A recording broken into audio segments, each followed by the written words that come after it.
Hi! Hello! Welcome to Rakokaran vlogs. Rakokaran వ్లాగ్స్‌లో ఇదొక నా ఎమోషనల్ వ్లాగ్.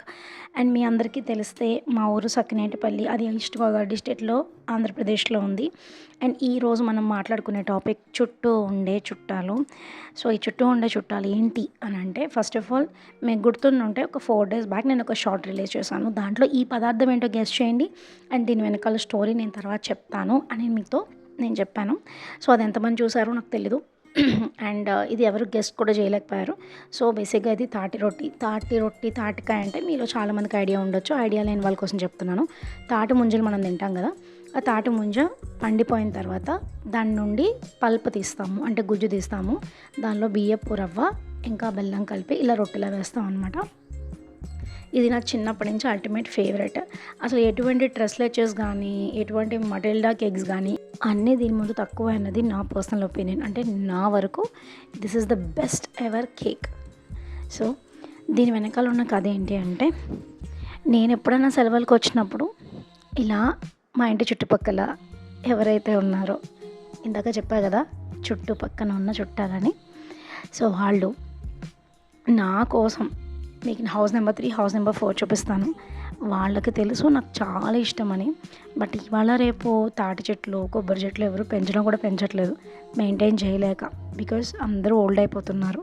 కానీ నేను వచ్చిన తర్వాత నా కోసం జాగ్రత్తగా దాచిపెట్టి ఉంచిన పేస్ట్ ఒక అత్త పంపారు.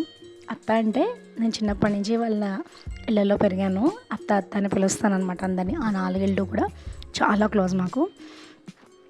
సో, పేస్ట్ దాచి ఉంచారు. ఒకళ్ళు తాటికాయ పంపించారు ఓన్లీ బికాజ్ నాకు ఇష్టమని.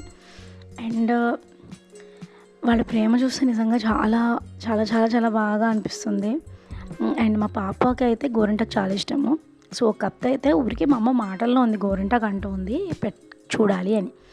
అంతే. హౌస్ నెంబర్ 1 చూపించా కదా, ఆ అత్త అయితే గోరింటాకు ఎక్కడి నుంచి తెచ్చారో తెలియదు, తెచ్చి రుబ్బి ఇచ్చారు పాపం.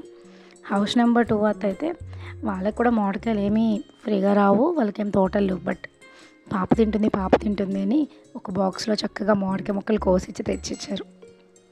ఇలా ఉంటాయన్నమాట పల్లెటూరులో ప్రేమలు.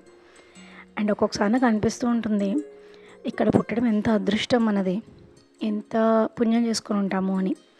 అట్ ద సేమ్ టైం ఇంకొకటి కూడా బాధగా అనిపిస్తుంది, వీళ్ళందరూ కూడా ఓల్డ్ అయిపోతున్నారు.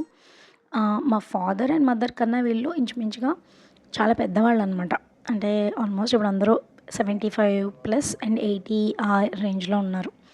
సో, నిన్న వాళ్ళతో ఊరికే ఎలా ఉన్నారు అని మాట్లాడుతుంటే, ఇంకెలా ఉంటామమ్మా, ఇక్కడ ఫెసిలిటీస్ లేవు మెడికల్వి, అందుకని ఇంకా ఏజ్ అయిపోతుంది, చూడాలి మేము కూడా ఇక్కడే ఉండాలా వెళ్ళాలా అని ఆలోచిస్తున్నాం సిటీకి అని. సిటీలో అన్నీ దొరుకుతాయేమో, కానీ ఇలాంటి మనుషులు మాత్రం దొరకరు కదా. అది రికార్డ్ చేస్తున్నప్పుడు నాకు తెలియకుండానే కళ్ళలోంచి నీటి బిందువులు కారుతున్నాయి.